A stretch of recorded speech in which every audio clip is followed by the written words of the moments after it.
Kamaaluddin wa Tamaamun Ni'ma, Volume Number 2, Chapter 38, Statements of Imam al-Askari alayhi salam regarding the occurrence of Ghaibah.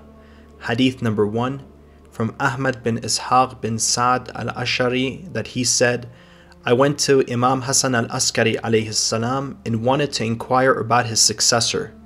His Eminence preceded me in the matter and said as follows, O Ahmad bin Ishaq, the Almighty Allah has not left the earth without a divine proof since the creation of Adam alayhi salam, and would not leave it without a divine proof till the hour shall be established, meaning the day of judgment.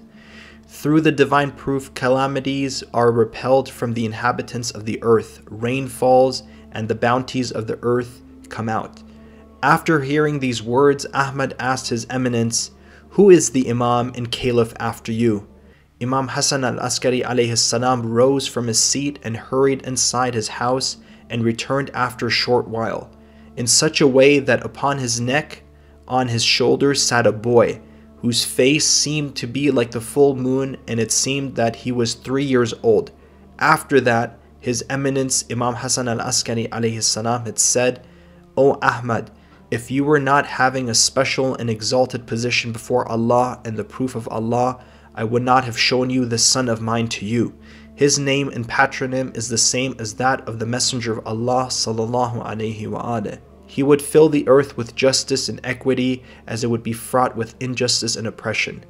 O Ahmad, in this community, his example is like that of Khidr and Dhul Qarnayn. By Allah, he will have an occultation, and none shall be safe from destruction but one whom Allah has kept steadfast in the belief of his Imam and given the divine opportunity, tawfiq, to pray for his reappearance. Ahmad immediately asked, Is there any sign or symbol that it may satisfy my heart? Just then the boy, who looked like a full moon, began to speak, and he said, I am the remnant of Allah on his earth, and the revenge taker from his enemies, and do not demand proof after what is before you. After hearing these words of the proof of Allah, Ahmad went out of the house of Imam Hasan al-Askari alayhi salam in such a condition that his complete being was surrounded by joy. When again he came to Imam Hasan al-Askari alayhi salam the next day, he said, O son of Allah's Messenger, I was very much pleased with the favor you bestowed me that day. Thus, what is the continuing practice of Khidr and Dhul Qarnayn? Imam Hasan al-Askari alayhi salam said in reply, prolonged occultation. Ahmad at once said, O son of Allah's Messenger, would the occultation of the promised Imam alayhi salam be also prolonged? The Imam alayhi salam replied, By my Lord, yes, so much so that even those who had accepted him would turn away from their belief, and none shall remain except one from whom Allah has taken the covenant of our guardianship, and in whose hearts is rooted our love, and those who support it with their hearts. O Ahmad, this is the command of Allah, and one of the divine secrets and one of the unseen matters of Allah. So remember what I'm telling you and keep it confidential, and be of the thankful ones, so that you may reside in the position of the Iliyin with us. The author says, I heard this tradition only from Ali bin Abdullah Waraq and found it only in his writings. So I asked him about it, and he narrated it to me from Sa'd bin Abdullah, from Ahmad bin Ishaq, which I have mentioned. Hadith number 2, from Yaqub bin Manqush, that he said, I went to Abi Muhammad Hasan ibn Ali alayhi salam to find him sitting on his usual place in his house. There was a room to his right with a curtain at its entrance. I asked the Imam alayhi salam, Who is the master of this affair? He replied, Lift that curtain.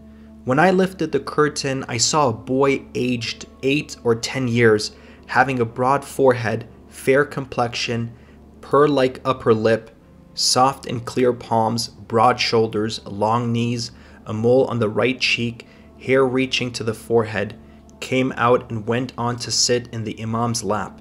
The Imam alayhi salam said, This is your master. Then he said to the child, Son, go back till the appointed hour. So the child rose and went into the room. I was looking at him continuously. Then the Imam alayhi salam said to me, Yaqub, go and look in the room. When I entered that room, there was no one there.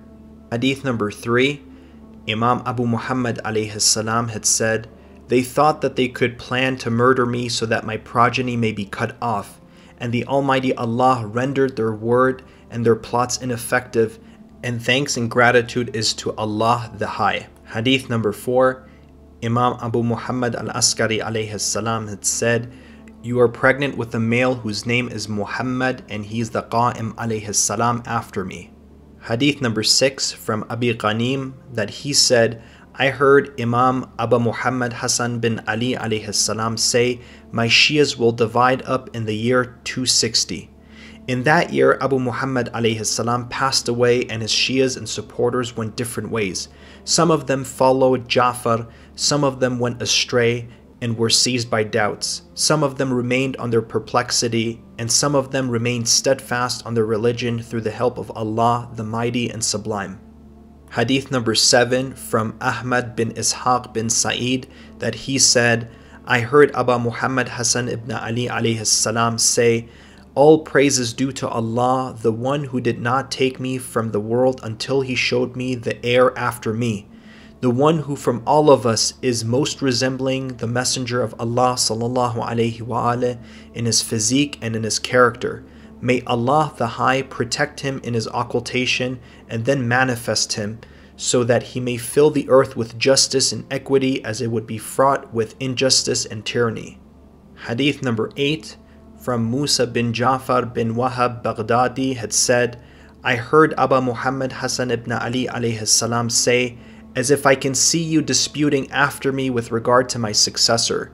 Behold, someone who professes faith in all the Imams alayhimus salam after the Messenger of Allah sallallahu alayhi wa alihi, yet denies my son, is like someone who professes faith in all prophets and the messengers of Allah, and then rejects the prophethood of Muhammad, the Messenger of Allah sallallahu alayhi wa alihi, and the denier of the Messenger of Allah sallallahu alayhi wa alihi is like one who rejects all prophets. Because obedience to our last one is obedience to our first one, and rejecter of our last one is the rejecter of our first one. Behold, my son will have an occultation in which people will doubt except the ones whom Allah, the Mighty and Sublime, saves."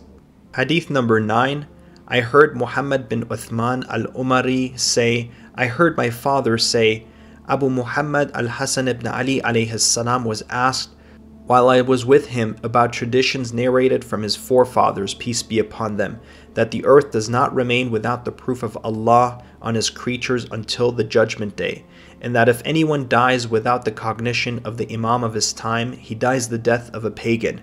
The Imam alayhi salam said, 'This is as true as the daylight.' It was said, 'O son of Allah's messenger, who is the proof and the Imam after you?' He replied, 'My son, MHMD. Whoever dies not knowing him will die a pagan death. Behold, he will have an occultation during which the ignorant will be perplexed, and the invalidators will perish, and the time assigners will lie. Then he will rise, as if I'm gazing at the white standards waving over his head in Najaf of Kufa." Chapter 39, Those who denied the Qa'im alayhi salam. Hadith number 1, Imam Abi Abdullah alayhi salam had said, "One who denies the one who is alive is like the one who has denied those who are dead." Hadith number 3 from Aban bin Taghlib, that he said, "I asked Imam Abi Abdullah alayhi salam, is he a believer that has cognition of the previous Imams but does not have cognition of the Imam of his time?" He replied, "No." I asked, "Is he a Muslim?" He replied, "Yes." Hadith number 6, the Messenger of Allah sallallahu alayhi wa alihi said, "The Qa'im alayhi salam is from my descendants.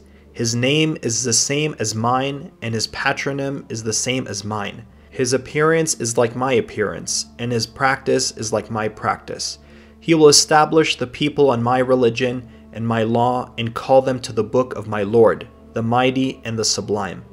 One who obeys him and has obeyed me, and one who disobeys him has disobeyed me. And one who denies his occultation has denied me. And one who falsifies him has falsified me. And one who testifies for him has testified for me.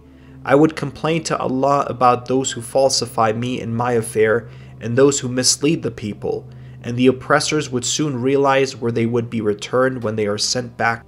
Hadith number 9. Imam As-Sadiq Ja'far bin Muhammad alayhi salam had said, "The Imam is a sign between Allah, the Mighty and Sublime, and His creatures. Thus, one who recognizes him is a believer, and one who denies him is an infidel." Hadith number 13. The Messenger of Allah sallallahu alayhi wa said, "O Ali, after me, you and the Imams from your progeny are the proofs of Allah, the Mighty and Sublime, upon His creatures, and they are His signs for His creation. One who denies even one of you has denied me, and one who disobeys one of you, he has disobeyed me. One who oppresses any one of you, he has oppressed me. One who has aligned with you has aligned with me. One who has obeyed you has obeyed me. One who has loved you has loved me. One who has been inimical to you has been inimical to me, because you are from me, you are created from my essence, and I am from you." Hadith number 15 from Salman, Abu Dhar, and Miqdad, a tradition of the Messenger of Allah sallallahu alayhi wa that he said, "One who dies without having an Imam dies the death of paganhood."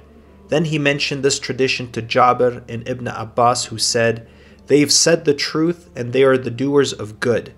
We also testify that we heard the Messenger of Allah sallallahu alayhi wa say thus. At the end of that, Salman said, "O Messenger of Allah, you said, one who dies without having an Imam dies the death of paganhood. Who is that Imam?" The Messenger of Allah sallallahu alayhi wa said, "For my successors, O Salman. Thus, if anyone from my ummah dies without having an Imam from them that he recognizes, his death is of paganhood. One who is ignorant of him and is inimical to him is a polytheist. And if he is ignorant but is neither inimical nor friendly with his enemies, he is ignorant and not a polytheist."